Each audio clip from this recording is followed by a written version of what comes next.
PSG Fan TV, bonsoir à tous, bonsoir Miguel et bonne année. Bonne année Oni, bonsoir à tous les suiveurs du PSG Fan TV et tous les supporters. Alors ce soir c'était un match en Trophée des Champions, PSG face à Monaco.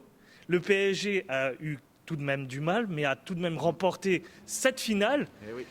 Sacré, bonne année pour ces Parisiens qui commencent bien cette année 2025.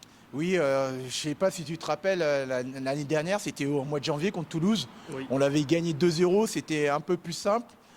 Là, ça a été, on va dire, Paris a pris son temps pour marquer, parce qu'on peut dire que Paris a dominé le match.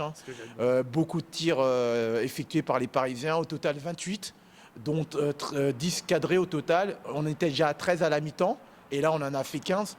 On a fait un peu trop briller à mon goût le gardien de Monégasque, Cohn, le Suisse, qui a fait un bon match. Mais c'est toujours une constante côté parisien, on fait trop briller les gardiens parce que, souviens-toi, contre Auxerre, je ne me rappelle plus le nom du gardien auxerrois, il avait fait un match exceptionnel. Et là, Cohn, il a été bon, mais je trouve que nos tirs sont pas assez percutants, tranchants pour que Paris marque, quoi, tout simplement. Alors tu trouves que à nouveau on a fait briller le gardien. Est-ce que ça veut dire que nos attaquants ont encore manqué d'efficacité? Oui, forcément, parce que quand tu vois l'action de Doué, je pense que Doué peut mieux faire à la 9e minute, alors qu'il y a une grosse erreur de Cohn sur de relance, il donne mal à Kerrer qui perd le ballon. Doué récupère le ballon, il doit tirer croisé à ras de terre, il veut tirer en force sous la barre. Donc je pense que sur cette occasion, si Doué concrétise dès la 10e minute, je pense que le score peut défiler parce que Paris avait fait un bon début de match, ça aurait pu... comment te dire ça, Ça aurait pu basculer en leur faveur parce que j'ai vu exactement. des actions monégasques qui étaient dangereuses Non, tout mais de même. ça, c'est après. Ouais. Contre Douai, c'est à la 9e minute. Oui, c'était au début. Tu marques d'entrée, je pense qu'il y a plus d'espace et Paris serait plus tranquille pour alourdir le score, tout simplement. Alors, je reviens un petit peu sur la performance monégasque. Est-ce que tu trouves que toi, de ton côté, ça aurait pu basculer en leur faveur? Non, en fait, ils ont eu un temps fort en début de deuxième mi-temps. Et c'est toujours le temps faible du PSG, tu sais, entre la 45e et la 60e minute. Souviens-toi, au match de championnat, on prend les 2 buts à la même période. Ouais. Et là, on a eu un peu relâchement, mais quand tu vois la globalité du match, Paris mérite largement de gagner ce soir. Pas seulement pour les tirs, mais la possession de balles, les opportunités. En plus, la plupart des joueurs parisiens, que ce soit nos attaquants ou même Hakimi, ils auraient pu marquer dans ce match. Donc, victoire logique pour moi ce soir. Un dernier mot concernant notre coach. Ouais. Est-ce que toi, tu as été, comme la plupart des observateurs, un peu surpris de ce 11 de départ? Oui, c'est vrai, je pensais que Ramos serait titulaire. Donc il a remis Ly à droite en fait, et Dembélé en faux neuf et Doué, je m'attendais à sa titularisation. C'est ça ma surprise. Sinon le milieu et la défense, c'est la compo qu'on attendait et Donnarumma qui est revenu quand même.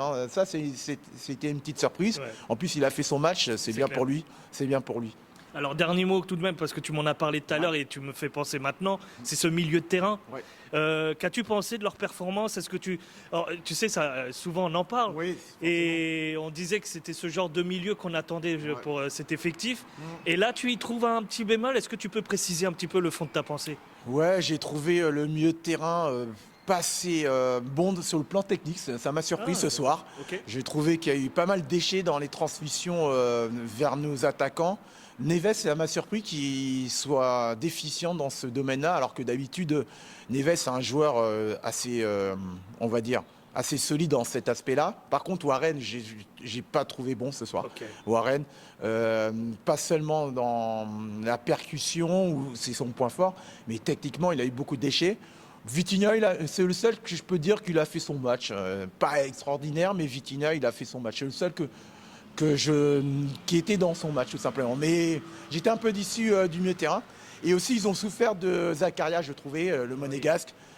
En fait, on a du mal contre des joueurs qui sont, tu sais, un peu le registre box-to-box, qui portent le ballon vers l'avant. Akiouche, qui est plutôt un milieu, tu sais, offensif, mais dès qu'il transperçait les lignes, on avait beaucoup de mal à le stopper. D'ailleurs, ça a été l'une des meilleures occasions monégasques quand Akiouche transperce le milieu de terrain avant qu'il fasse une bonne frappe. Et heureusement que Donnarumma était vigilant. Je te remercie, Miguel. Merci encore. Et c'est le 13e trophée des champions pour le Paris Saint-Germain sur 17 finales. C'est un très bon ratio. Les 4 défaites, c'était 2 fois Lyon en 2004-2006, les Rats en 2010 et Lille récemment en 2021. En fait, depuis 2014, on gagne quasiment toutes les finales à part Lille. Hein. Donc sous l'RQSI, c'est très bon. Est-ce que tu veux souligner que le Paris Saint-Germain est le détenteur de celui qui a gagné le plus de ce trophée-là, de trophée des champions? Ah oui, largement. 13 titres dans ce trophée des champions. En fait, la première édition, c'était lors de la saison 96-97 et le PSG avait gagné. Première édition. Ouais, pour première édition, pas 96-97, pardon, 95-96, c'était au début 96. On bat le FC Nantes au tir au but. Donc c'est un signe du destin. Mais c'est important de gagner parce qu'on a un gros mois de janvier qui nous attend.